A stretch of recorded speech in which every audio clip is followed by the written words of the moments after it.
Hey, Abigail, welcome to the show. Hey, Brittany, really fun to be here today. Where are you calling in from?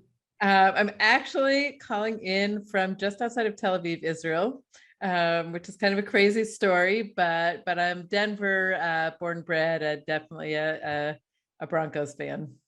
Broncos, yes. It's definitely football season over here. Oh boy. I bet you haven't talked about football before on FemTech podcast. I actually don't think we have. 150 episodes. Sorry, NFL, you have not had your time. But I'm really excited to have you on the show because we're talking about something that hasn't actually been on the show yet, which is always so crazy to me that there are still topics in women's health that we have yet to cover. And chronic pain is one of them. So I'm very excited to have you on to be talking about this very important topic. But let's kick it off with learning more about you. So can you tell us a little bit about your background? What is your training in? You are a doctor. So what's your training in? And a little bit about your story, how you ended up working here at Lin Health. Yeah, absolutely. So, Brittany, I'm a clinical psychologist by training, but I had this crazy thing happen, and because it's FemTech podcast, I'm going to tell a little bit more about the personal side of the story than I usually do. I love it. As I was finishing graduate school, I actually had an ectopic pregnancy, which left me stuck in my bed for about 3 weeks, and then having emergency surgery. Again, another topic for a podcast. Don't know how much you've talked about unknown things in pregnancy that women don't talk about till after they happen to them. But I was at risk of not being able to finish graduate school. And so I lay in bed and wrote a ton of grant applications because I could get the hours I needed to get out of graduate school by doing that. And so one of the blessings that came out of that challenging, kind of personal health moment for me was I did get funding from the Department of Health and Human Services for a 5-year project to look at how we could use the internet to actually change people's lives, to help, in that case, to build a product for young couples to learn how to be better parents together. And so that launched me off into this world of digital health, which has really become my passion. And just incredibly exciting to see when we first started. Again, when I got that grant funding, I'll date it by saying it's pre-YouTube. Yeah, that says something, huh? I'm not going to tell you how old I am. But when we got that grant funding, our reviewers were like, internet and behavioral health and internet and behavior change. No way, that's never going to happen. So clearly, thank goodness we're living in an incredibly different world today. But between that project and then the next one that I did, which was building out one of the first digital behavioral health companies. Again, today, thank goodness, that's like a dime a dozen. My strength, the second company that I built, we sold it to Livongo, but it was truly the first and kind of ground setting product in terms of bringing a digital approach to behavioral health. And then about 1.5 years ago, I met my co-founder, Yehuda Kogan, and we knew we were excited to go on the great, crazy entrepreneurial journey again. But we also knew we wanted to conquer the biggest area that digital health had not touched, and that was chronic pain. And so we launched Lin about not quite a year ago, about 10 months ago, and are out there delivering a solution that we are confident is going to change the lives of millions of Americans. Wow. I'm so excited to dig into this. This whole time, have you been in Israel or were you in the United States or? I'm back and forth a lot. We're based here, although back for huge chunks of time in the summer, and I always sneak in some ski season. Great. And so would you consider this an Israeli company or a US based company? I only ask because we see so much femtech coming out of these two countries. It's really interesting. Yeah. So first of all, you're absolutely right. Israel is just a powerhouse when it comes to digital health. It's a whole nother conversation for another podcast episode. But it does mean that the Israeli side of our company, although we are a US corporation and our audience is all in America, but a chunk of our team sits here, and it's incredible to be in this tight-knit digital health ecosystem that's just going bananas. Cool. Well, I want to learn about Lin Health, but I think first it actually makes more sense to define what is chronic pain, because someone might be listening and being like, wait, what? There's an app for your arm being sore. And it's like, I don't know if that's really what we're talking about here. So let's first define what is acute versus chronic pain. Yeah, so Brittany, I'm really glad you asked that, because chronic pain is actually a disorder that affects 1 in 5 Americans, or at least that's according to kind of the CDC statistic. There's a Harris poll out that's actually indicating that it's more like 1 in 2. So it is really important that people understand what chronic pain is, because the odds are pretty good that you may have chronic pain, and all the more so, by the way, if you're female. So chronic pain, let's think for a minute about pain, right? Acute pain is the sensation you experience when you have some kind of an injury. You touch a hot stove and it's like, ouch, or you fall down and you break your leg and it's going to heal, or maybe you had a motorcycle accident. So acute pain is pain that's lasting for less than 3 to 6 months. And it's during the period when your body is healing. Okay. But what happens for many, many, many people, as we just heard, is that pain lasts for longer than the regular healing time. So by about 6 months for almost everything, our bodies have pretty much patched themselves together. Again, not in every case, in every way, but I'm kind of going to talk about in general. And we shift into a world of chronic pain. And so chronic pain is pain that is persisting for more than 6 months. And that is uncomfortable enough that it's causing some disruption, inconvenience, interference in your life. So I think you're right. It's not just that my shoulder is a little bit sore after I type, but if it goes from a little bit sore to I'm avoiding my keyboard because I'm worried about being at my computer, then we're in the world of chronic pain. Got it. And so, you said disorder. That's really interesting. Is chronic pain is a disorder? What makes something a disorder? Yeah. What makes something a disorder is what the ICD, that's the committee that writes the code, that's a World Health Organization committee that writes the codes that doctors use to say what you have, what is happening for you, what's the disorder, what's the syndrome, what's the disease. And so it's actually really, really great that you picked up on that, because chronic pain didn't used to be a disorder. In fact, in the codes that American medical everybody, that was not very articulate, but I'll just leave it that way, that the American medical establishment is using, so those codes are ICD-10, and they don't categorize chronic pain as a disorder. It's in fact not even there. You just talk about where the pain is located, or there's some kind of located all over in all kinds of little bits and pieces going with where in your body you're experiencing the pain sensation. But what happened in ICD-11, which is the new set of codes that came out in 2019, but unfortunately Americans are not going to see in their local family doctor's office or at the emergency department until 2025, which is really a problem in the case of pain, is we've had a sea change in the understanding of what chronic pain really is. Chronic pain has been reclassified as a disorder in and of itself.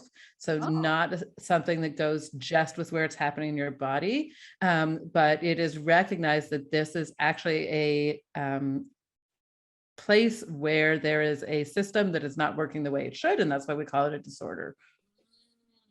And, is there any way to diagnose chronic pain besides just the timeline? Yep. So the timeline is the most important. The functional disruption is the second most important. And then when we're talking about diagnosing chronic pain, what we really want to look at, and I'm going to talk about again from this ICD-11 standard, because that's where the new pain science is. That's what everybody should be thinking about when they're trying to get a diagnosis for something that hurts for more than about 6 months. So there's really 2 top level things we're looking for. We're looking for the degree to which it is a direct result of some other tissue damage basically happen in your body. So you can have something called secondary pain, and that's always due to something. So secondary pain due to cancer, or secondary pain due to arthritis. Arthritis is actually really interesting. It's kind of mixed, and lupus is really interesting. It's kind of mixed. That's why I was pausing there, as I didn't want to give those as examples. but you could have chronic pain due, let's say, to Crohn's disease. That's a great example that impacts lots of women. But the bulk of chronic pain, and estimates in the literature about 85%, but in our users, our members at Lin Health, we're actually seeing it's closer to 90-95%. Pain is something that's classified as primary pain. And what primary pain means is that there's actually very little tissue damage that's driving the pain. And what's crazy, this is most back pain, irritable bowel, fibromyalgia, regional pain syndromes, some of arthritis, some of osteoarthritis, a ton of chronic pelvic pain, migraines, tension headaches.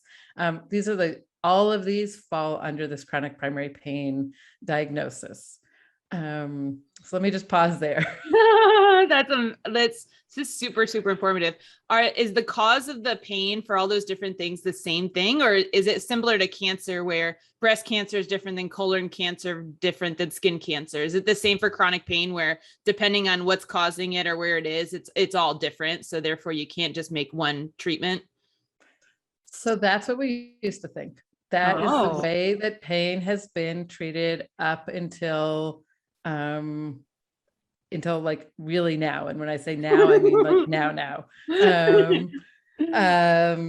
And it does not work. So 50% of back surgeries fail.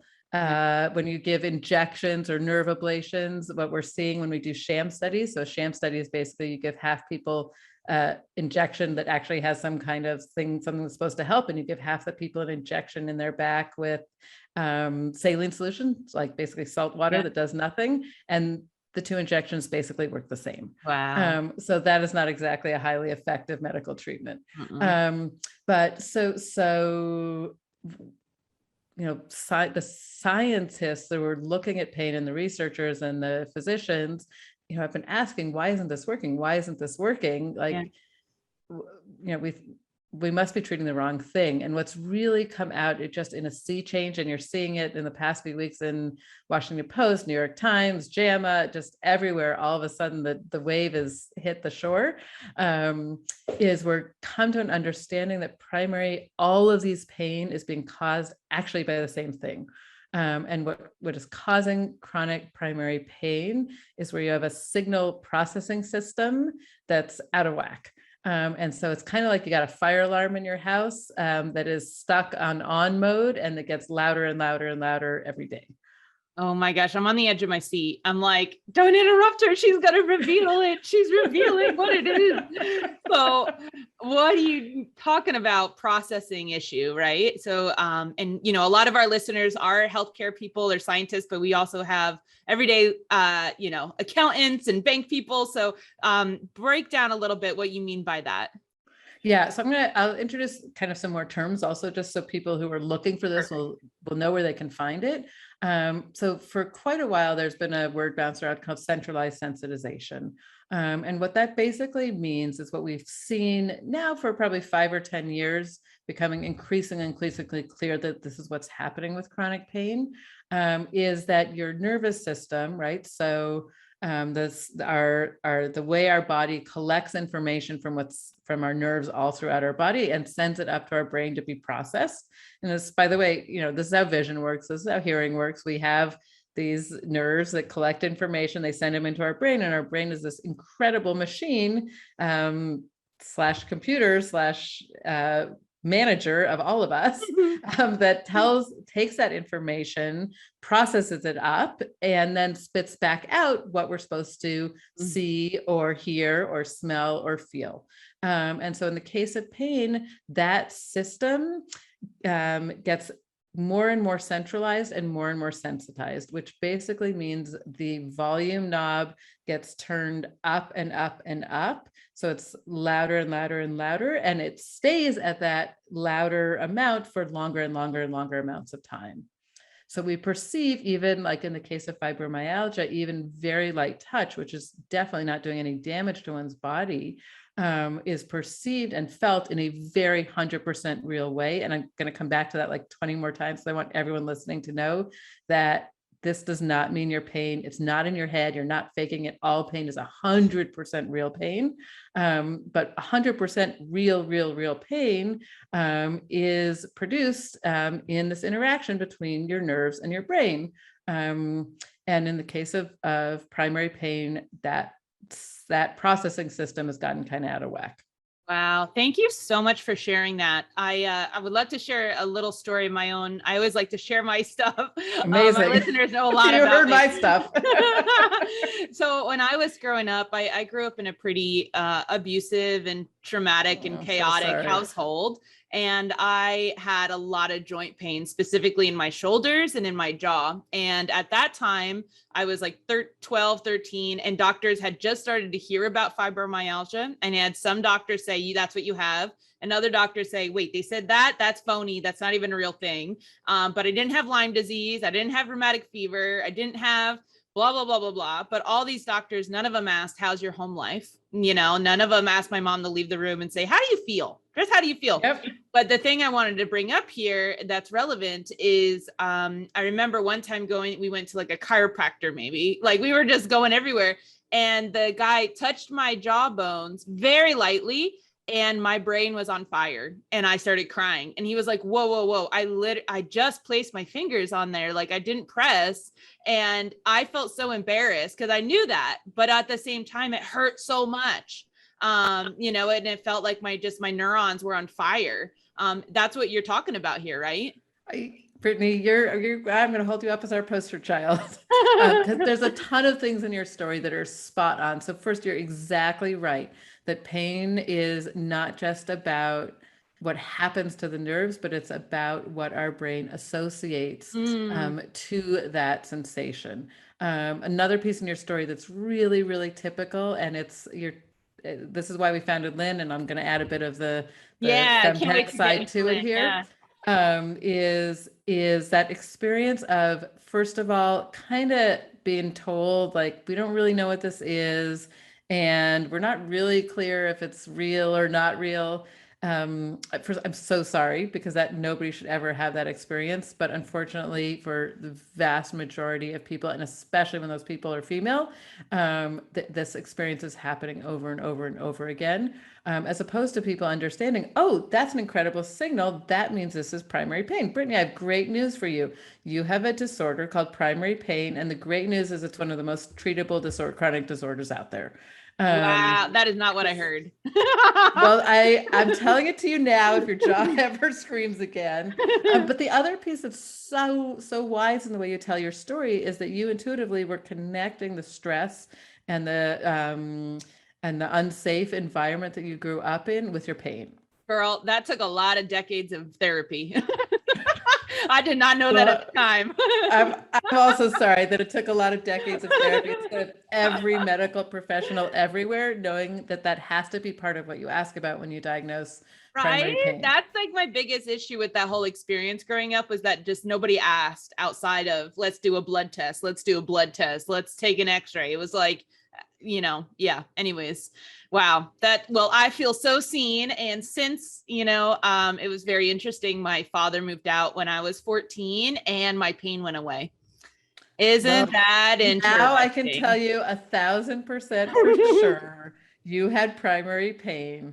And by the way, again, I hope this never happens, but if you're walking down the street and somebody that kind of, for whatever reason, triggers something in your brain that associates back to your father, and all of a sudden your jaw starts hurting again, you can just say very nicely to your jaw, this is primary pain.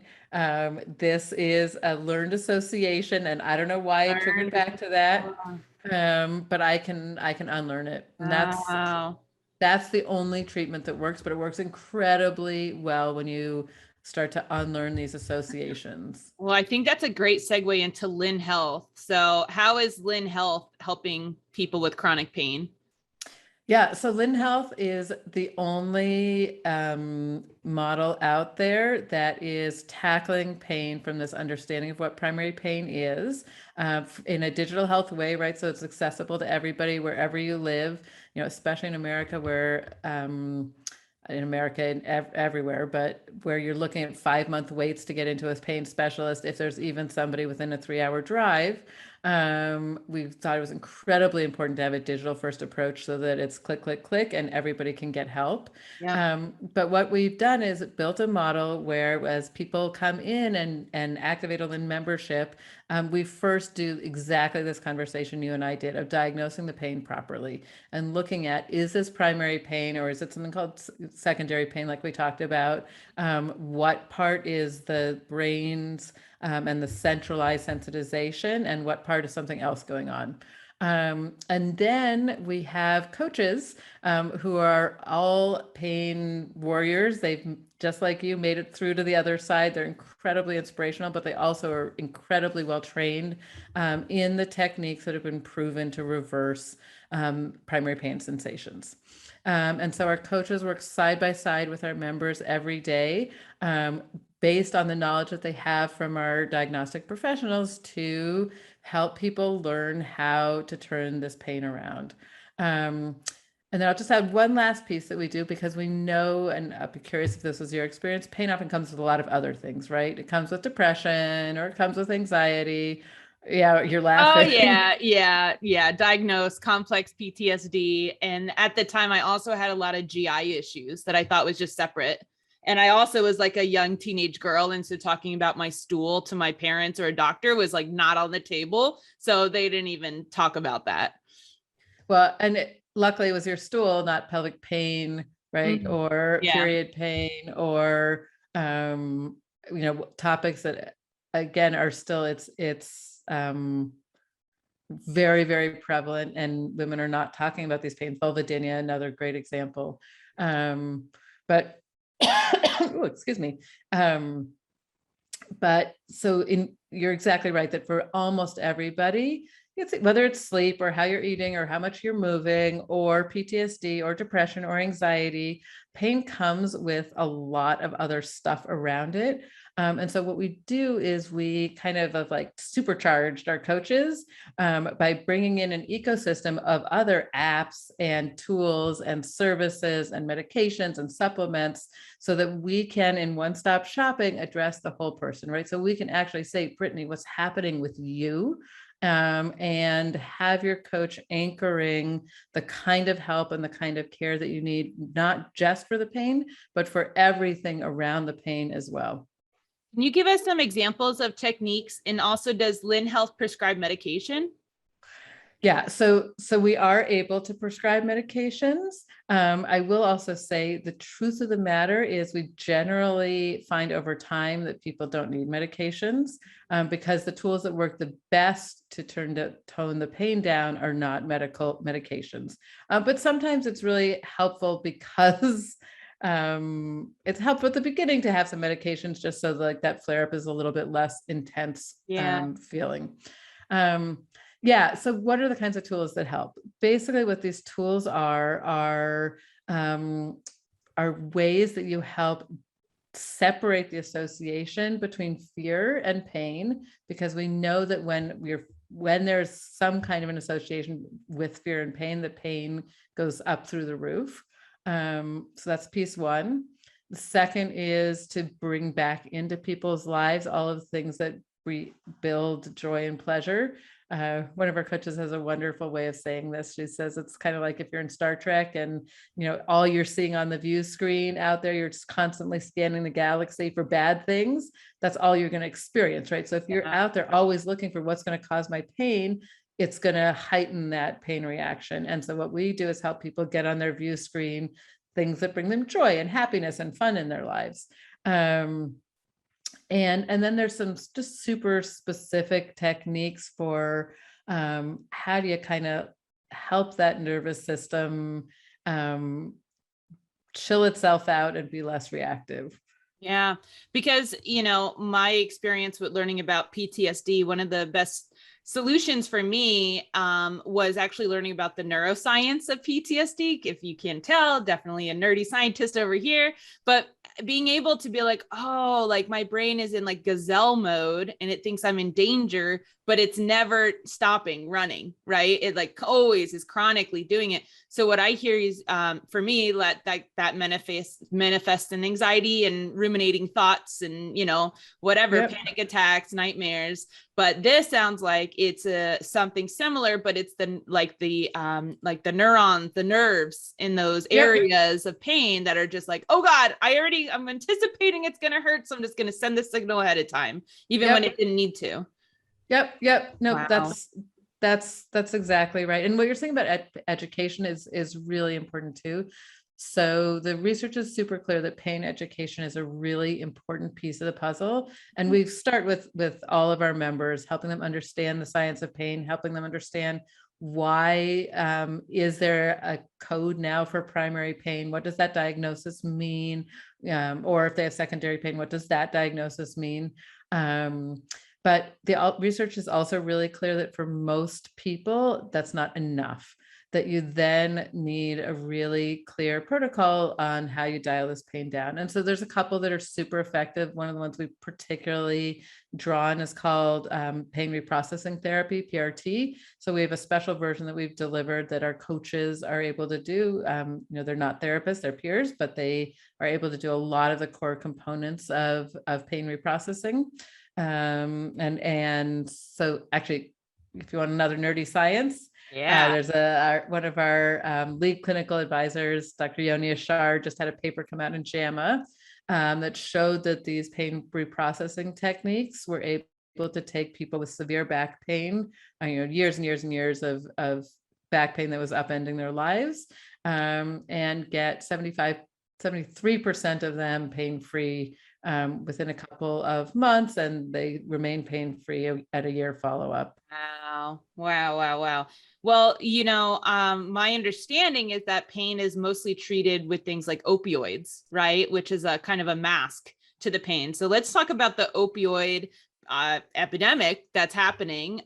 Is that something that Lin is going to help counteract, do you think? Yeah, absolutely. We absolutely. So I do want to just like pause for a second and just talk about women and opioids. Yeah, let's talk about women. As long as we're here and I can really kind of bring that up.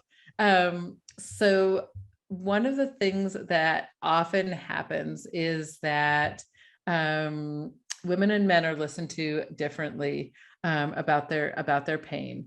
And so interestingly, women are often kind of underprescribed when they have acute pain.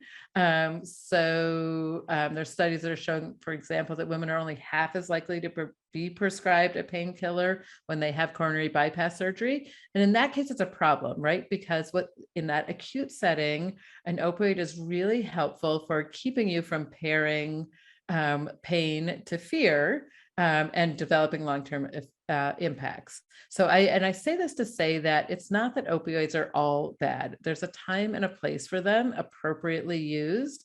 And again, it's a problem if women are underprescribed opioids where they're appropriate. But on the other side of things, for chronic pain, right, for pain where it's no longer that somebody just opened your heart and is, doing surgery on you and you're trying to repair from that tissue damage. But once this pain is lasting for beyond the period of tissue damage and that we're past that kind of 3 to 6 month marker, then opioids work really differently.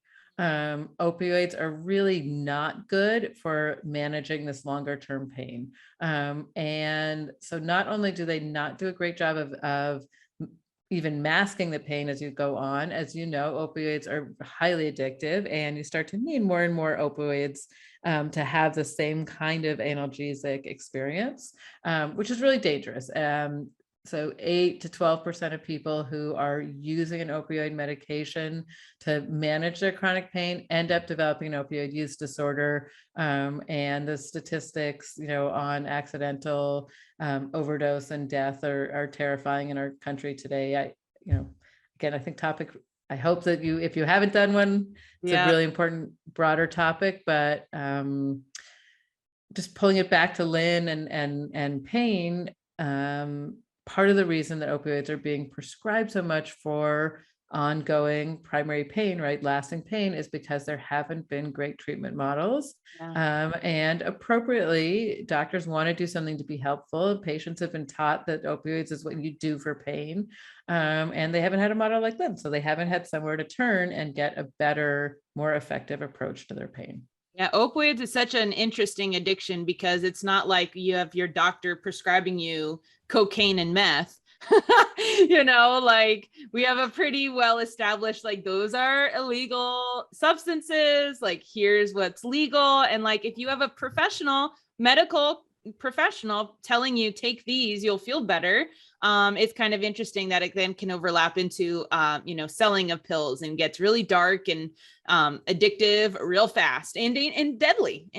Absolutely. That's absolutely right. Which is why, again, in certain cases, judiciously taken, great tool, right? But not ongoing, not if you start craving it, not as a way to manage the day-to-day of long-term chronic pain. The much better, much more effective approach is what we call a brain first approach, and all these things we've been talking about for how to get through to the other side of primary pain. So are women disproportionately affected by chronic pain? Yeah, it's really interesting. There's a little bit of conflicting data coming out on this, but here's what I'll say. Fibromyalgia, 80-90% of diagnosed cases are women. Part of what's not clear is, are women being actually overdiagnosed here? Again, goes back to really interesting bias in healthcare. But it does seem pretty clear that there is more chronic pain in women. I would say across the board, not radically more. Men, for example, are more likely to be to have back pain, for example. But the experience of women seeking treatment for pain is often very, very, very different. So just kind of to give you some really interesting statistics, while women are 50% of our medical students out there, right? So that's an amazing accomplishment that we finally have. Ladies go. Just same chance of ending up at a female doctor as a male one, a lady doc, which is amazing. Again, back to your story, especially if what you need to tell your doctor is something that is a little bit intimate and could be uncomfortable. But when you look at pain specialists, only 20% of pain specialists are women. And so the people who are fielding all of these questions about pain are overwhelmingly male. And there's very clear documentation, again, not to say that men are bad in any way, but there is a style difference, and a subtle bit of treating people differently based on those style differences. Absolutely. Do women have pain in different places? You said men have more back pain. Where are women having our pain? Yeah. So look, people have pain everywhere. I'm going to say that from head to toe. Pain, our bodies are incredibly good at using pain as a way of signaling something to try and keep us safe. And again, in a really important way. But I think for me, kind of more interesting than where, who has more pain where, is what are the kinds of pain that are not getting talked about anywhere near enough. And vulvar pain, chronic pelvic pain, although it occurs in men, it's much more prevalent in women and much less talked about.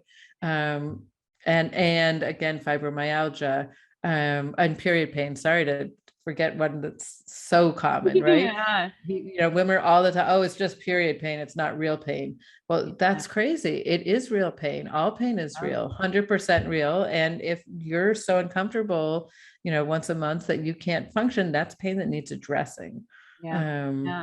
Is pain during sex considered potentially chronic pain?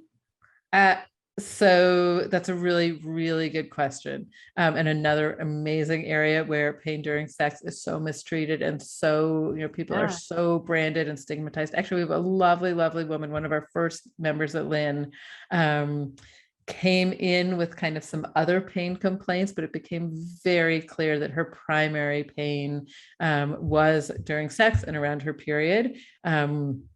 We have one coach that's actually a specialist in female pain. We love, love, love that because she kind of has helped all of us learn a ton. But what became clear is that the way out of pain for her included working very directly on the pain during sex.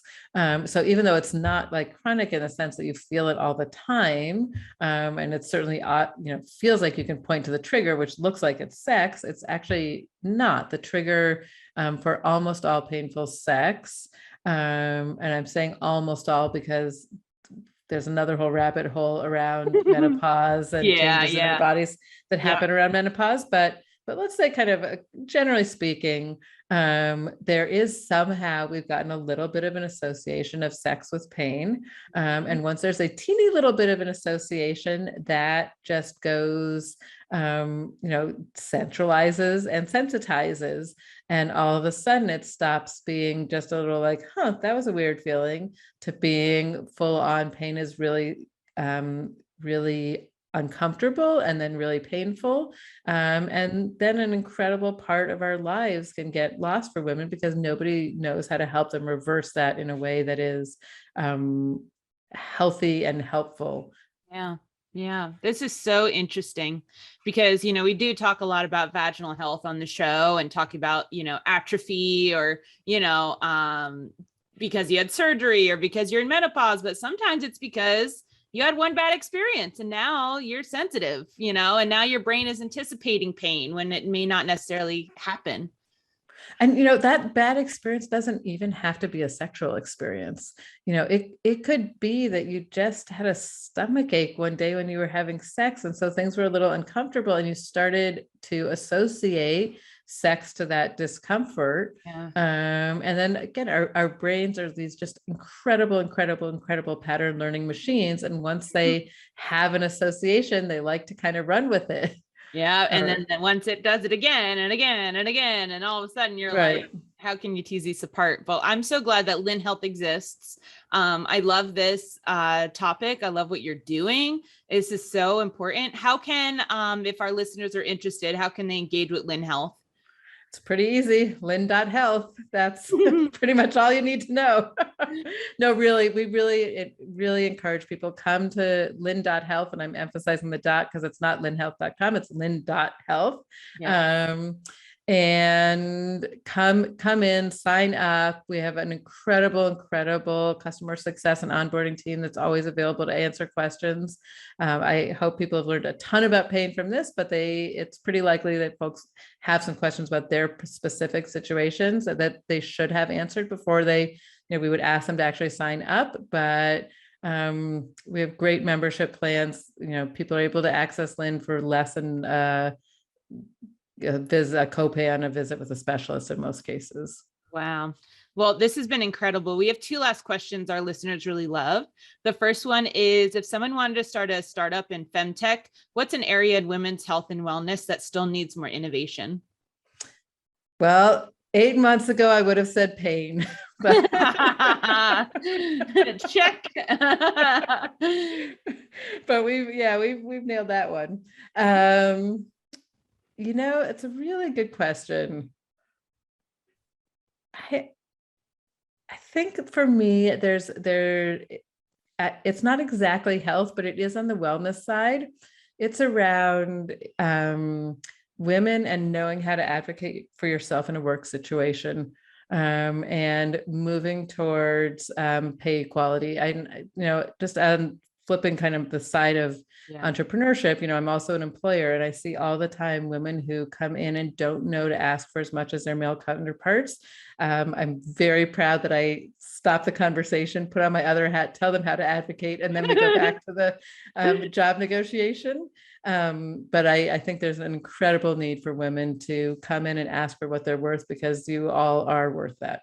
Oh, I love that. And it's something I need too, because I love working in FemTech so much that sometimes, and I find this a lot with women, especially because that we're passionate about something. So we're willing to sacrifice compensation or whatever, because we're like, but we're so happy doing it. And it's so important. And it's like, okay, but like, maybe you could be compensated as well. And, Be happy and compensated. yeah. That's the best.